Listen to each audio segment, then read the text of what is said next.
우리나라를 대표하는 정서라고 한다면 아마 빨리빨리 놀아라 할 수 있겠습니다. 우리가 살고 있는 이 시대는 너무나 빨리 바뀌는 것들이 많아서 우리가 아무리 빨리빨리 따라간다 해도 따라갈 수 없는 그런 시대를 우리가 살아가고 있습니다. 전염병도 옛날에는 말이 달리는 만큼 전염병이 퍼진다 이러했었습니다. 근데 지금은 전염병이 비행기를 타고 날아가는 것만큼 빨리 퍼진다고 합니다. 그래서 지난 몇 달 동안에 중국 우한에서 발생한 이 코로나 바이러스로 인해서 지금은 전 세계가 큰 고난을 당하고 있습니다. 세상은 이렇게 빨리 변하고 있습니다.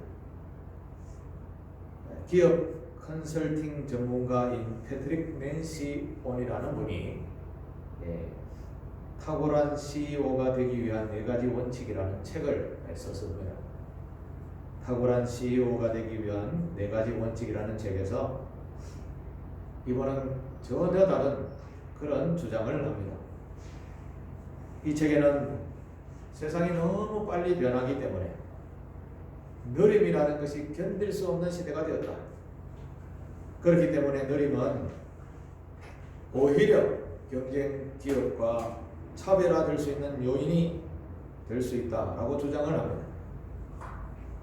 이 책에서 이야기하는 회사가 있는데 텔레그래프사라는 그런 회사를 소개합니다. 이 회사는 회사의 설립 이념과 사명 또한 기본 전략을 끊임없이 되풀이해서 직원들에게 교육을 한다고 합니다. 이 회사가 어떤 회사인가 하면 직원들이 모여서 회의를 하는데 절호의 기회입니다. 돈 벌 수 있는 절호의 기회입니다. 우리 회사가 급신장할 수 있는 그런 기회입니다. 라는 그런 회의가 한참 사무실에서 주장이 나오다 할 때에도 그럼에도 불구하고 회사는 지금은 우리가 페이스를 조정해야 할 때입니다. 우리는 스스로 적당하다고 하는 만큼만 성장해야 됩니다. 이렇게 회사가 주장하며 나가는 그런 회사입니다. 사실 우리 정서로는 어떤 시대 착오적이라고 생각할 만한 그런 회사입니다. 그런데 이 회사가 가진 최대의 경쟁력은 바로 느림에서 나온다라는 것입니다. 이 회사는 과도할 만큼 원칙을 준수하며 지루할 만큼 단순하고 느린 것이 특징이라고 합니다. 그런데 놀라운 것은 회사가 이렇게 느리게 반응하는데 비해서 같은 동종 업종의 경쟁자가 도저히 따를 수 없는 그런 회사라고 합니다. 그 이유는 이 텔레그래프사가 느리지만 건강한 회사이기 때문이라는 것입니다. 직원들은 솔직하고 담백하며 회사의 이념에 완전히 적응해 있다고 합니다. 사원들은 회의 때마다 격렬하게 자기의 주장을 내세우면서 다투지만 그러나 결과가 하나로 도출되기 시작하면 모든 직원들이 한 결과에 도출되어진 그것을 위해서 한 마음을 모아서 열심히 일한다고 합니다. 회사라는 조직의 에너지를 부정직한 곳에 소모하지 않기 때문에 그만큼 경쟁력이 있다. 그렇게 저자는 이야기를 합니다. 이렇게 직장의 이념을 가지고 운영을 하니 건강한 회사가 될 수밖에 없다는 말입니다. 오늘 우리는 빨리빨리 문화라는 문화 속에서 회사의 경영 방침은 텔레그래프사의 회사의 경영 방침은 우리가 동의할 수는 없지만 그러나 예수를 믿는 오늘 우리는 급속히 변해가는 문화적 또 여러 가지 기술적으로 변해가는 이 세상에서 하나님의 말씀이 옛날 고전과 같이 들린다 하더라도 그러나 하나님의 말씀은 이 시대를 이끌어가는 중요한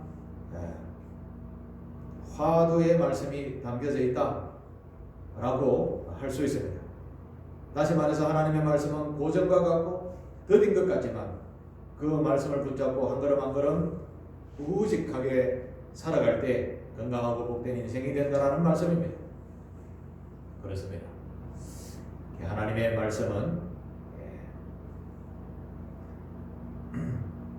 옛날부터 지금까지 하나도 변함이 없는 변경함이 없는 그런 말씀이 우리에게 전해지고 있습니다.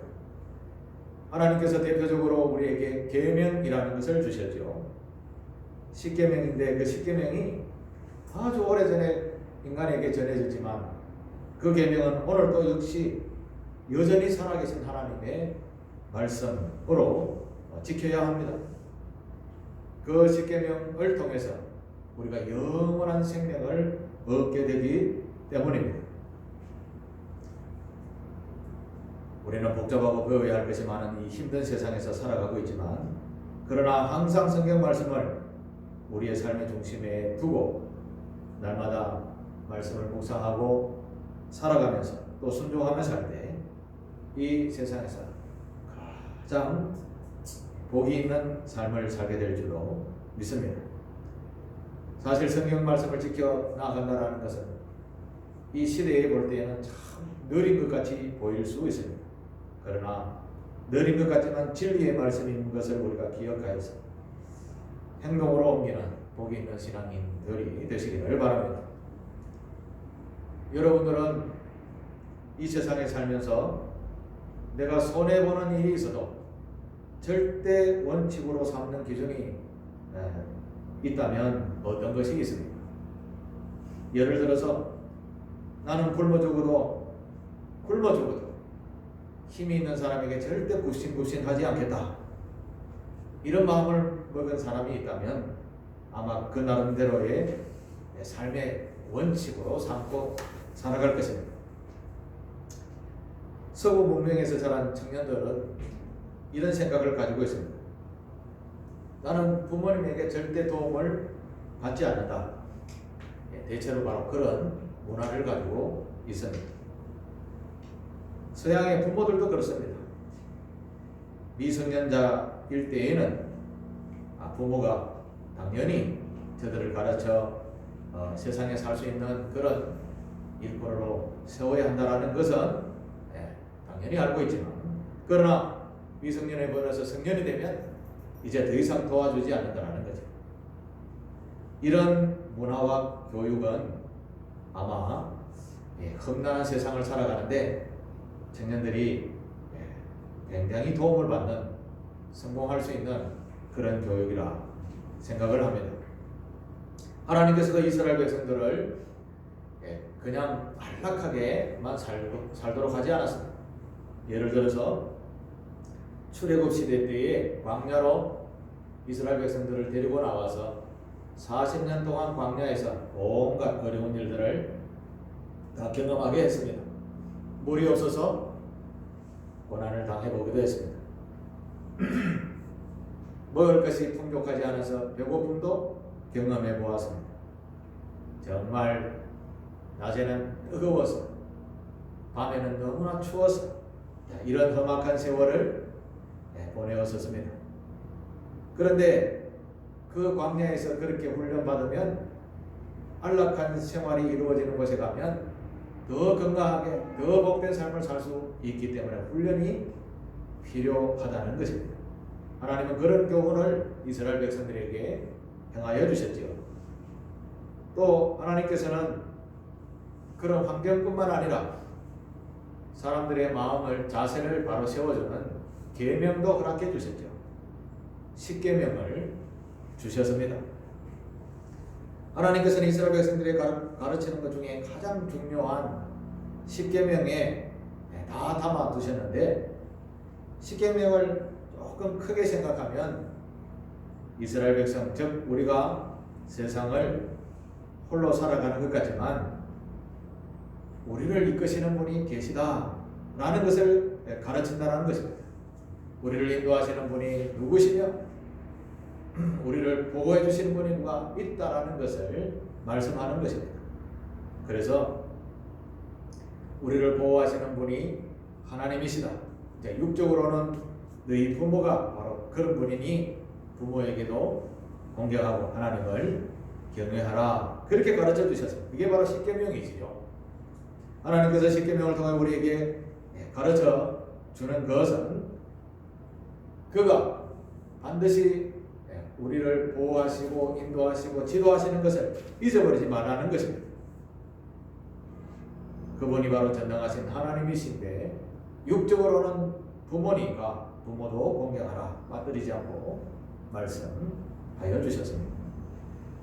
하나님의 말씀을 잘 듣고 부모를 공경하고 살아가게 되면 복이 있는 인생이 된다는 말씀이셨습니다. 오늘 제목을 제가 하나님의 규례와 법도라고 기록을 했는데요. 성경 말씀에 나오는 말씀을 그대로 인용했습니다. 사실 하나님의 규례와 법도라고 하면 굉장히 포괄적이라서 좀 어렵다 이렇게 생각할 수 있습니다. 그러나 딱 한마디로 딱 압축해서 말을 한다라고 하면 하나님의 규례와 법도라는 말은 영원히 죽지 아니하는 방법이 무엇이다라는 것입니다. 영원히 죽지 않고 사는 방법을 말씀하는 것이죠. 다시 말해서 하나님과 영원히 함께 죽지 않고 사는 방법, 그것을 말씀하는데 그 첫 번째가 십계명에 보면 대표적으로 우상을 섬기지 말라라고 말씀합니다. 오늘 우리가 읽었던 본문 1절을 한번 다시 보시기를 바랍니다. 1절을 한번 같이 읽겠습니다. 이스라엘아, 이제 내가 너희에게 가르치는 규례와 법도를 듣고 준행하라. 그리하면 너희가 살 것이요 너희 조상의 하나님 여호와께서 너희에게 주시는 땅에 들어가서 그것을 얻게 되리라. 아멘. 하나님의 규례와 법도를 잘 지켜 행하면 어떻게 하신다고 합니까? 우리가 그곳에서 영원히 살 것이라고 합니다. 하나님께서 허락해 주신 그 땅에서 아주 행복하게 살 것이라고 말씀합니다. 그런데 사람은 참 악해서요. 하지 말라고 하면 더 하고 또 하라고 하면 또 안 하는 것이 사람의 모습이죠. 이스라엘 백성들도 그랬었습니다. 우상을 섬기지 말라고 했는데 우상을 가까이 하고, 간음하지 말라 하면 간음을 하고, 도둑질하지 말라 하면 도둑질하고, 이 사람의 근본 모습을 다 가지고 있었습니다. 오늘 본문에도 소개를 하는데 바알 부올에서에 있었던 일을 이야기합니다. 이스라엘 백성들이 시딤이라는 곳에 머물게 되었을 때가 있었습니다. 그곳은 모압 땅 근처였고, 시딤이라는 것은 아카시아 숲이라는 뜻입니다. 이 시딤의 땅에서 숲에서 장막을 치고 잠시 머무르는 동안에 남자들이 모압 여인들과 성관계를 갖기 시작했었습니다. 이 일은 모압 여인들이 엄란한 종교 의식에서 남자들을 초대하면서 시작이 되었습니다. 남자들은 모압 여자들과 함께 음식을 먹고 그들의 신들에게 전하고 음란한 행동을 했던 것입니다. 이것을 본 하나님께서 진노하셨습니다. 모세를 부르셨습니다. 모세야, 이스라엘 백성들 지도자를 모두 다 잡아와서 목을 매달아라. 그리고 그것을 다른 사람 다 볼 수 있도록 버려 두어라. 하나님께서 엄청나게 진노를 하셨습니다. 그리고 또 전염병을 같이 보내셨습니다. 그래서 무려 민수기 25장에 보면 24,000명이 전염병에 죽게 되는 그런 참담한 일을 겪게 되었습니다. 그 이유는 하나님께서 가장 싫어하는 우상 숭배를 행하였기 때문이었습니다. 우상에게 절한다라는 그 말은 나를 인도하시고 나를 보호하시는 전능하신 하나님, 즉 우리 육신으로 말하는 부모님에게 배신을 하는 행동인 것입니다. 무시하는 행동인 것이죠. 우리를 늘 먹고 마시고 편안한 안락한 집을 제공하는 부모님처럼 하나님께서 그렇게 우리를 끌어주셨는데 그 율법과 규례를 완전히 무시하고 내 마음대로의 삶을 살았던 것입니다.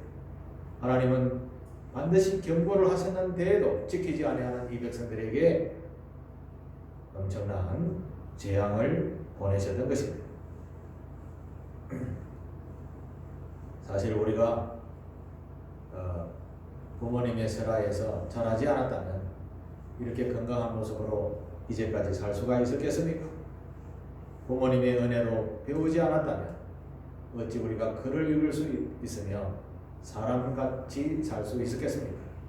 마찬가지로 하나님의 은혜와 하나님의 사랑으로 하나님의 보호하심으로 우리가 이제까지 살아왔는데 그 은혜를 어찌 잊을 수가 있겠습니까?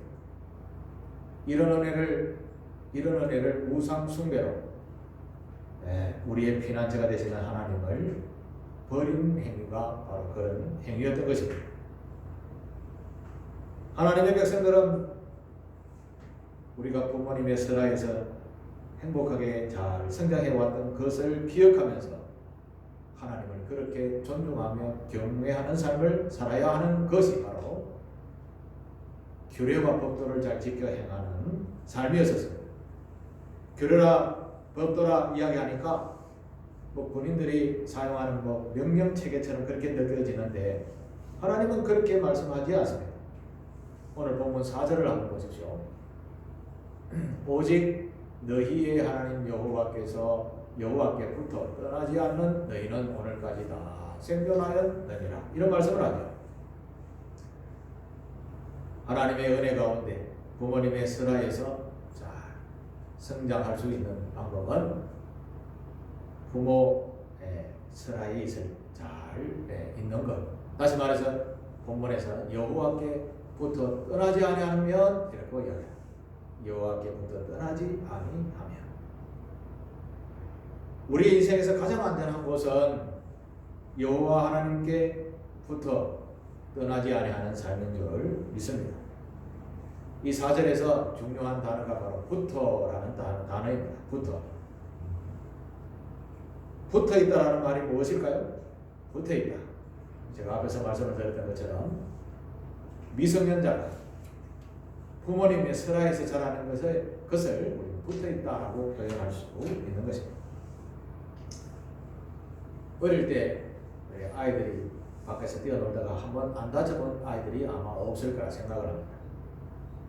아이가 우리 아이들처럼 놀다 보면 툭 하면 다리가 부러지고 팔이 부러지고 이럴 때 아프면 이제 다치면 병원을 찾아야 됩니다. 아이들은 어디를 찾습니까? 엄마 하면 엄마가 의사도 아닌데 엄마 하면 엄마에게 쫓아옵니다. 엄마가 이 아이에게는 가장 큰 피난처이기 때문에 그런 것입니다. 바로 붙어있다라는 말은 그와 같은 말입니다. 여호와께 붙어있다라는 말은 우리가 아프거나 힘들거나 다치거나 넘어지거나 엄마 하면서 쫓아가는 어린아이처럼 여호와께 돌아가야 된다는 말입니다. 여호와를 찾아야 된다는 말씀입니다. 가장 큰 피난처가 바로 우리 하나님이라는 말씀입니다. 피난처라고 하면 전쟁이 났을 때 가장 큰 피난처가 어디일까요? 전쟁이 났을 때 가장 큰 피난처는 망공호 아마일 겁니다. 왜냐하면 공격을 해도 막았을 수 있도록 준비된 것이죠. 자, 그러면 오늘 전염병 속에서 가장 큰 피난처는 어디일까요? 아마 이거 개발해서 방송하면 떼돈을 벌 짓일 겁니다. 이 전염병에서 가장 큰 피난처는 없습니다. 그런데 있기는 있는데 여러분의 개인 위생을 철저하게 지키는 것이 전염병을 피하는 방법입니다. 실제적으로 우리가 하나님께 붙어 있는 방법은 교회를 잘 출입하고 예배를 잘 드리는 자가 하나님께 붙어 있다라고 할 수 있습니다. 대부분 사람들은, 대부분 성도들은 예배를 잘 드리고 있습니다. 또 더 충실한 신앙인들은 새벽도 깨어서 늘 하나님 앞에 붙어 있도록 기도하면서 하나님을 의지합니다. 안식일마다 하나님 앞에 나와 예배를 드리고 구절구절마다 하나님의 은혜와 사랑을 위해서 열심히 노력하며 살아가고 있습니다. 어떤 사람이 이런 이야기를 합니다. 그러면 신앙인들이 언제까지 예배를 드려야 됩니까? 언제까지 하나님께 붙어 있어야 됩니까? 여러분, 언제일까요? 언제까지 예배를 드려야 될까요? 그 답은 하나님의 나라에 이를 때까지입니다. 다른 말로 하면 하나님께 언제나 붙어 있어야 된다는 말씀입니다. 이 땅에 발을 붙이고 사는 동안 늘 하나님께 붙어 있는 저와 여러분이 되시기를 바랍니다. 그러나 아직까지 교회에 와서 예배하는 것이 어색하고 휴대폰에 알람을 맞춰놓고 교회 가는 시간이라고 띠링띠링 해야 교회 가려고 발걸음을 옮기는 그런 신앙인들도 있는데, 그런 신앙인은 아직까지 하나님과 제대로 붙어있지 못하는 모습이라 할 수 있습니다. 진짜 하나님께 꼭 붙어 있으시는 분들은 예배 시간이 오기 전에 반응을 하죠. 생각하지도 않고 교회에 옵니다. 아무 생각 없이 주일 교회 당연히 가야지 라고 하면 예배에 참여합니다. 어떤 유혹이 와도 어떤 일이 생겨도 하나님 앞에 아무 생각 없이 나오는 그 자세가 바로 하나님께 제대로 붙어 있는 신앙입니다. 저와 여러분들은 아무 생각 없이 하나님께 나오는 저와 여러분 되시기를 바랍니다. 좀 어색한 말이겠죠? 그렇지만 진짜 신앙인은 그야말로 아무 생각 없이 하나님 앞에 붙어있는 신앙인입니다. 그런 신앙인이 되시기를 바랍니다. 자, 그러면 하나님과 함께 영원히 죽지 않고 사는 방법 두 번째는, 앞에는 우상을 숭배하지 말라고 했죠. 두 번째는 오늘 본문 9절을 제가 중심으로 말씀을 드렸는데, 9절을 보면 9절을 한번 보십시오. 9절, 오직 너희는 스스로 상가며 내 마음을 힘써 지키라. 그리하여 내가 눈으로 본 그 일을 잊어버리지 말라. 여기까지만 먼저. 9절 첫 번째 보면 오직 너는 스스로 삼가며 내 마음을 힘써 지키라. 이렇게 말씀을 합니다. 여기에서 스스로 삼가다라는 말이 있는데, 이 스스로 삼가다라는 말은 히브리어의 사마르라는 단어를 사용합니다. 이 사마르라는 말은 원래 보통 우리 옛날 집에 보면 이렇게 담을 샀는데 탱자나무인가 그런 것을 이렇게 심어서 담을 삼을 때가 많죠. 이게 둘레에 가시나무로 울타리를 치다라는 말이 사마르라는 단어의 뜻입니다. 다시 말해서 자신의 주의를 철저하게 보호한다, 또 보존한다라는 그런 의미가 있죠. 우리의 삶의 둘레에 악한 것들이 틈타지 못하도록 가시로 된 담을 둘러친다라는 그런 뜻이 스스로 삼가다라는 말의 의미입니다. 다시 말해서 하나님을 경외하는 삶을 사는 성도들에게 예배를 등한시하게 하는 모든 요인들을 사마르해라, 요인들을 다 제거해라 라는 뜻이 바로 삼가라라는 뜻입니다. 이 우리말로 해석을 하면 조심해라, 경계해라 라는 뜻으로 해석할 수 있습니다. 자, 그러면 우리가 무엇을 조심해야 될까요? 무엇을 경계해야 될까요? 예, 그렇습니다. 하나님과 관계를 끊게 하는 요인들, 그것을 경계하고 조심하라는 말씀입니다. 우리가 잘 아다시피 예배라는 것은 영이신 하나님과 육적인 우리가 만나는 중요한 자리입니다. 예배 현장에 영으로 임재하신 하나님께 우리는 신령한 노래로 찬송을 올려드리죠. 그러면 하나님께서, 영이신 하나님께서 우리의 찬양을 기쁘시게 받으시고 기도한 우리의 간구와 기도까지 다 들으시고 말씀을 목사를 통해서 전해주시죠. 하나님의 생명의 말씀이 목사를 통해 응답을 해주시면, 그러면 모든 예배자들은 하늘의 신령한 평안을 맛보게 되는 것이죠. 예배를 통해서 우리는 이렇게 새 힘을 얻게 되는 것입니다. 바로 스스로 상관하는 말은 이런 영이신 하나님과의 만남을 잘 지키고 보존해라 라는 뜻입니다. 바로 영적인 만남을 우리는 예배라고 하는 겁니다. 사실 예배를 정말 제대로 드리기 어려운 사람을 손꼽으라 라고 하면, 그래도 신앙인 중에서 예배를 제대로 드리기 어려운 사람을 손꼽으라 하면 아마 목사일 것이다 라고 할 수 있겠습니다. 요즘은 이제 11시 예배만 드리지만 보통 주일날 때에는 제가 새벽부터 시작해서 아동부, 또 11시 예배, 2시 예배까지 보통 4번의 예배를 드리게 됩니다.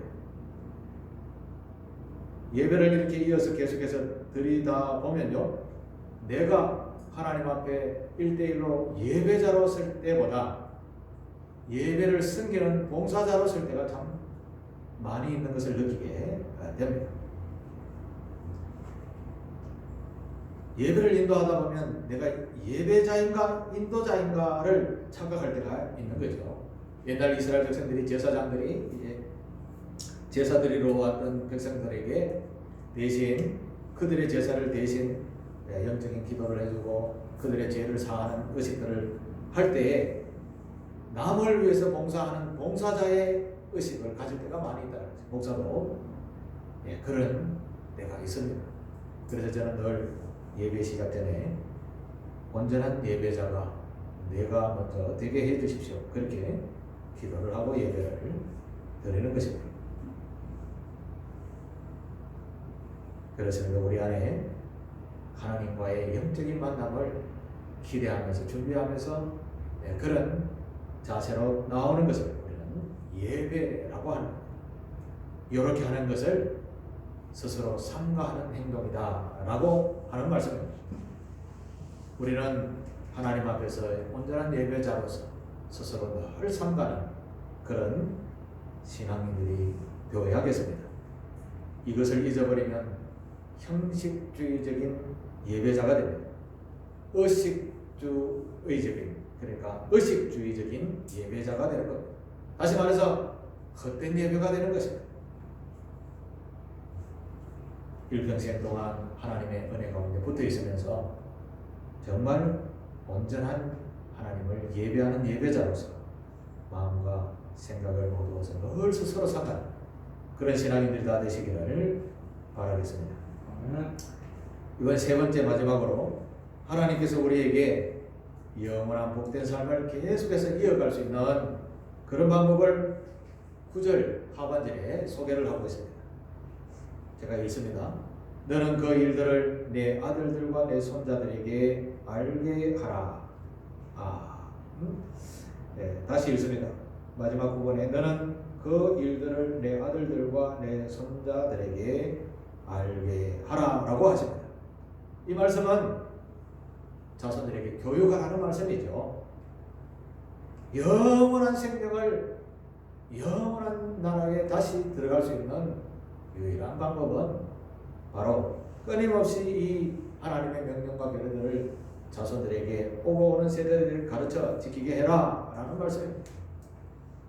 여러분, 배우는 것이 얼마나 중요한지 아시죠? 신명기에서는 하나님을 약속의 하나님으로 소개합니다. 또 애굽에서 구원해 내어주신 구원의 하나님으로 말씀하기도 하십니다. 또 이 명령과 규례를 지켜 행하라고 전하라고 하시는 선교의 하나님이시기도 합니다. 이 신명기에서 바로 이런 하나님으로 소개를 합니다.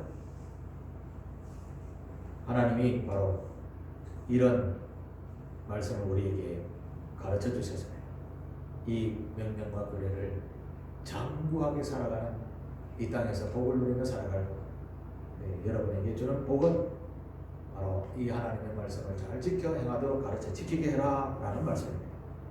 잠언서 19장 23절을 한번 보실까요? 같이 한번 읽겠습니다. 시작. 여호와를 경외하는 것은 사람으로 생명에 이르게 하는 것이라. 경외하는 자는 족하게 지내고 재앙을 당하지 아니하느니라. 아멘. 여호와를 경외하는 것은 사람으로 생명에 이르게 하는 것이라 라고 말씀합니다. 우리는 늘 육적인 생명에만 자꾸 몰입할 때가 있습니다. 사실 우리 생명은 육체의 생명이 있고 우리 안에 내주하는 영의 생명이 있죠. 육체가 죽는다라고 하는 것은 하나님의 영은 원래대로 돌아간다라는 말씀입니다. 그래서 우리가 돌아가셨다라고 말을 한다고 했죠. 육체는 한계적인 수명이 있습니다. 그러나 우리의 생명을 주신 하나님이 주신 생명은 영원한 것입니다.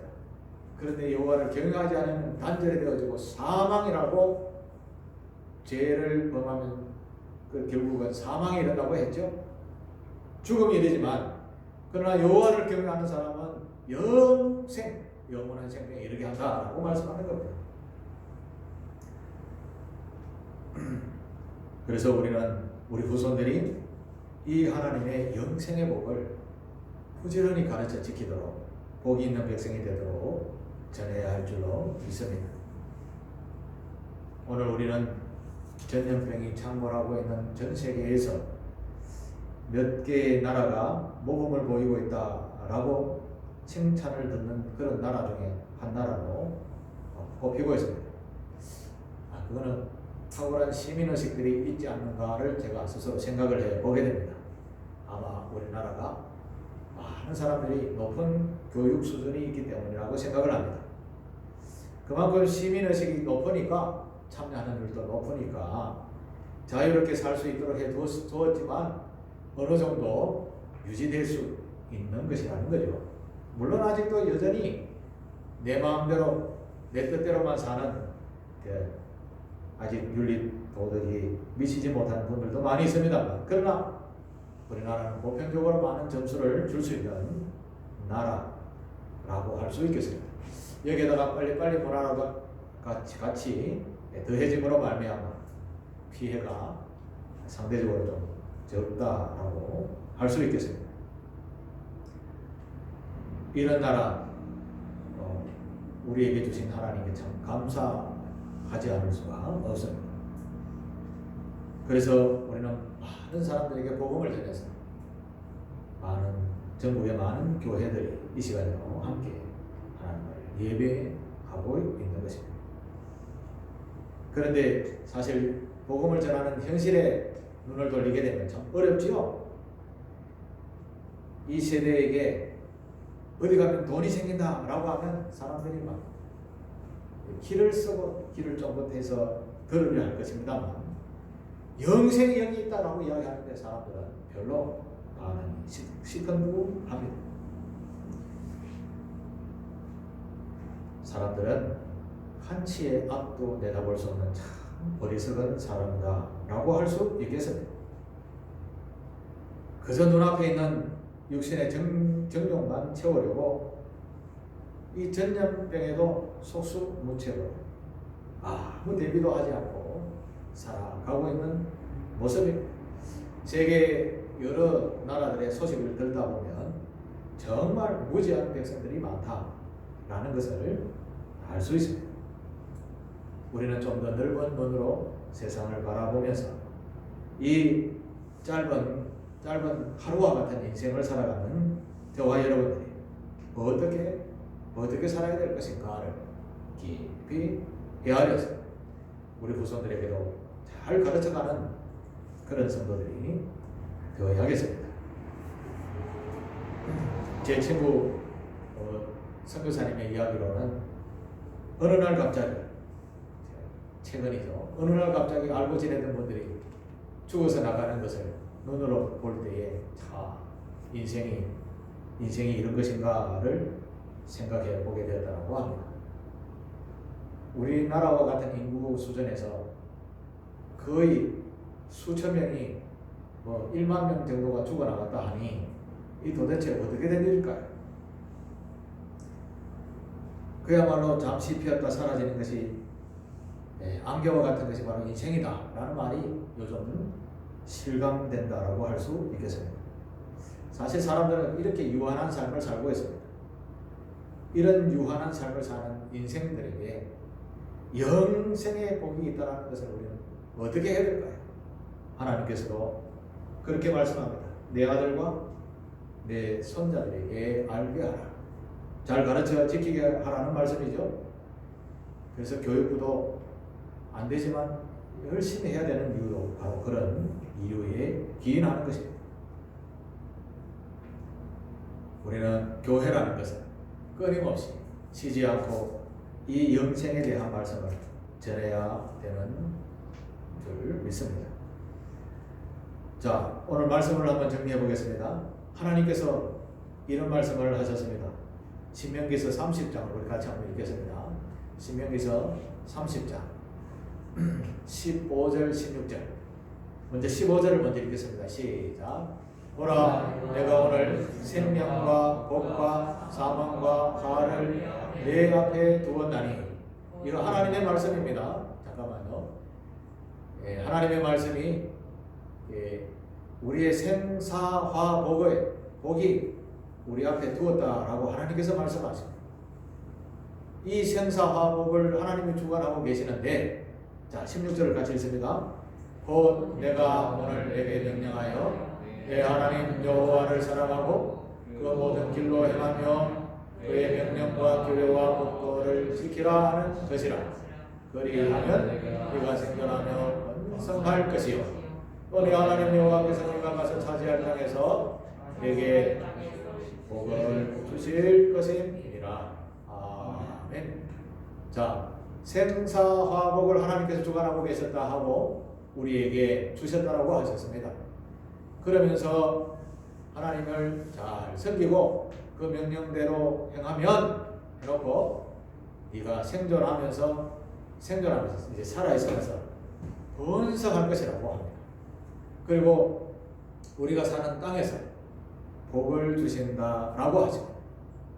그리고 더 넘어 하나님의 나라에 이를 때 그때 하나님께 붙어 있으면 영생의 복까지 주신다라고 약속을 하셨습니다.